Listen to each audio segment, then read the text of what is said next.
Sugiarto dari kelas 5A Keuangan dan Perbankan ingin menjelaskan tentang bab 5 aspek hukum dan bisnis yang berjudul Hukum Asuransi. Yang pertama, pengertian dan dasar hukum asuransi. Pengertian asuransi dalam pasal 246 KUHD disebutkan, asuransi adalah suatu perjanjian dengan mana seorang penanggung mengikutkan diri kepada seorang tertanggung dengan menerima suatu premi untuk memberikan penggantian kepadanya karena sesuatu kerugian atau kerusakan atau kehilangan keuntungan yang diharapkan mungkin akan dideritanya karena sesuatu peristiwa yang tak tertentu. Menurut pasal 1 angka 1 Undang-Undang Nomor 2 Tahun 1992 tentang usaha perasuransian, asuransi atau pertanggungan adalah perjanjian antara dua pihak atau lebih, dengan mana pihak penanggung mengikatkan diri kepada tertanggung dengan menerima premi asuransi untuk memberikan penggantian kepada tertanggung karena kerugian, kerusakan, atau kehilangan keuntungan yang diharapkan, atau tanggung jawab hukum kepada pihak ketiga yang mungkin akan diderita tertanggung yang timbul dari suatu peristiwa yang tidak pasti, atau untuk memberikan suatu pembayaran yang didasarkan atas meninggal atau hidupnya seseorang yang dipertanggungan. Selanjutnya, unsur-unsur dalam asuransi. Yang pertama adalah premi. Premi yaitu pembayaran yang harus dilakukan tertanggung sebagai imbalan dari penggantian kerugian pembayaran. Besar kecilnya premi tergantung dari besar kecilnya risiko yang harus dipikul oleh penanggung. Adapun premi bukan merupakan syarat mutlak untuk adanya perjanjian asuransi dimungkinkan tanpa premi. Ganti rugi yaitu yang harus dilakukan oleh penanggung biar terjadi suatu peristiwa yang tidak diharapkan. Ganti rugi diberikan terhadap kerugian, kerusakan, kehilangan keuntungan yang diharapkan, dan lain-lain. Dan ketiga, peristiwa yang belum tentu terjadi, yaitu peristiwa yang belum tentu akan terjadi yang dapat menimbulkan kerugian kepada tertanggung. Misalnya terjadi kebakaran dalam asuransi kebakaran. Prinsip-prinsip dalam asuransi. Prinsip-prinsip dalam asuransi ada 4. Yang pertama, prinsip kepentingan atau insurable interest principle. Prinsip kepentingan merupakan unsur yang sangat penting dalam perjanjian asuransi, yaitu bahwa tertanggung atau pemegang premi berkepentingan agar kejadian yang tidak diharapkan itu tidak terjadi atau tidak menimpa kepadanya. Ini didasari pada pasal 250 KUHD. Kemudian, prinsip keseimbangan atau indemnity principle. Suatu pertanggungan ganti rugi yang diberikan oleh penanggung kepada tertanggung tidak boleh melebihi atau harus sesuai dengan kerugian yang diderita. Hal ini bertujuan untuk mencegah adanya spekulasi dari tertanggung yang mengharapkan keuntungan serupa selisih dari jumlah ganti rugi setelah dikurangi dengan yang diderita. Prinsip ini tidak dipakai oleh semua perjanjian asuransi, tetapi hanya berlaku bagi asuransi ganti rugi saja. Kemudian prinsip utmost good faith, yaitu penutupan asuransi baru sah apabila penutupannya didasari itikat baik. Terkini terdapat pada pasal 251 KUHD. Kemudian yang terakhir prinsip subrogasi, yaitu apabila tertanggung telah mendapat penggantian atas dasar indemnity, maka si tertanggung tidak berhak lagi memperoleh penggantian dari pihak lain.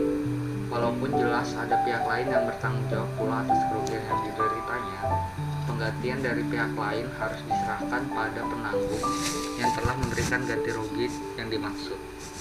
Ini terdapat pada pasal 284 KUHD. Polis dalam perjanjian asuransi. Fungsi polis menurut ketentuan pasal 255 KUHD, perjanjian asuransi harus dibuat secara tertulis dalam bentuk akte yang disebut polis. Pada pasal 19 ayat 1, Peraturan Pemerintah Nomor 73 Tahun 1992 menentukan polis atau bentuk perjanjian asuransi dengan nama apapun. Berikut lampiran yang menjadi satu kesatuan dengannya. Tidak boleh mengandung kata-kata atau kalimat yang menimbulkan penafsiran yang berbeda mengenai risiko yang ditutupi asuransi. kewajiban penanggung dan kewajiban tertanggung atau mempersulit tertanggung mengurus haknya. Berdasarkan ketentuan dua pasal tersebut di atas, maka dapat diketahui bahwa polis berfungsi sebagai alat bukti bahwa telah terjadi perjanjian asuransi antara tertanggung dan penanggung.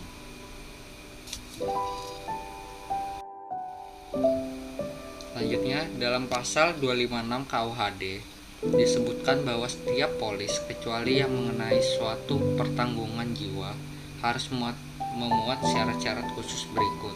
Yang pertama, hari dan tanggal pembuatan perjanjian asuransi. Yang kedua, nama orang yang menutup pertanggungan atau tanggungan sendiri atau atas tanggungan orang ketiga. Yang ketiga, suatu uraian yang cukup jelas mengenai barang yang dipertanggungkan. Yang keempat, jumlah uang untuk beberapa diadakan pertanggungan. Yang kelima, bahaya-bahaya yang ditanggung oleh penanggung. Yang keenam, saat pada mana bahaya mulai berlaku untuk tanggungan si penanggung dan saat berakhirnya bahaya itu. Yang ketujuh, premi penanggungan tersebut.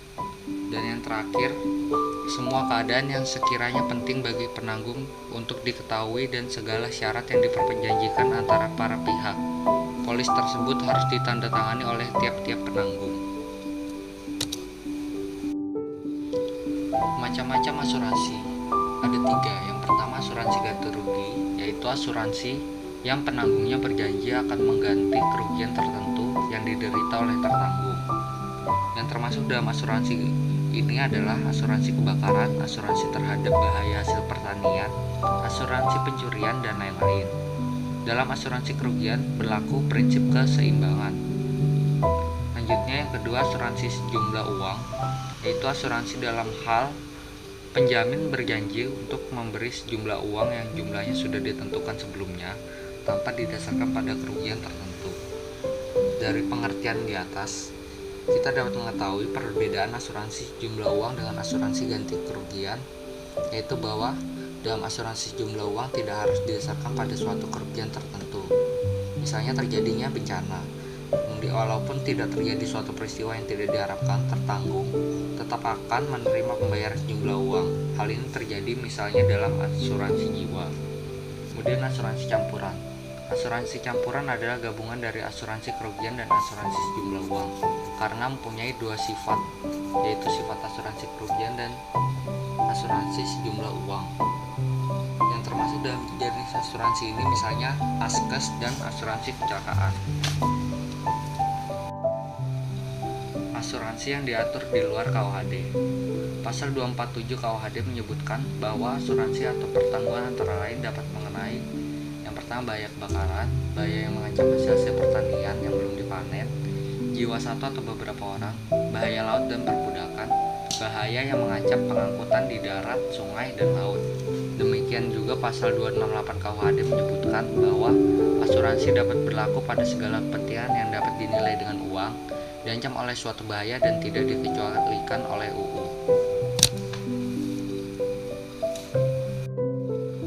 Jenis asuransi yang diatur di luar KUHD.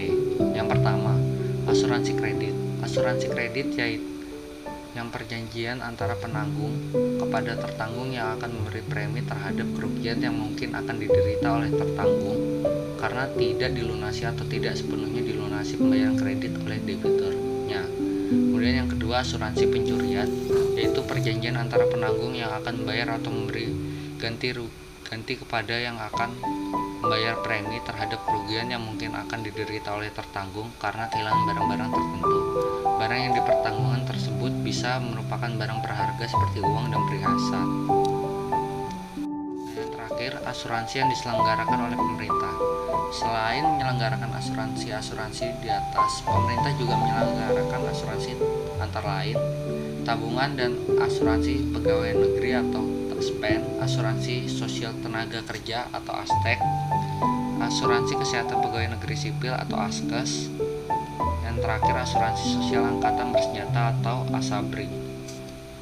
Jenis-jenis asuransi di atas merupakan asuransi sosial yang bertujuan untuk menyediakan suatu jaminan tertentu kepada seseorang atau masyarakat yang menderita kerugian dalam memperjuangkan hidup dan keluarganya.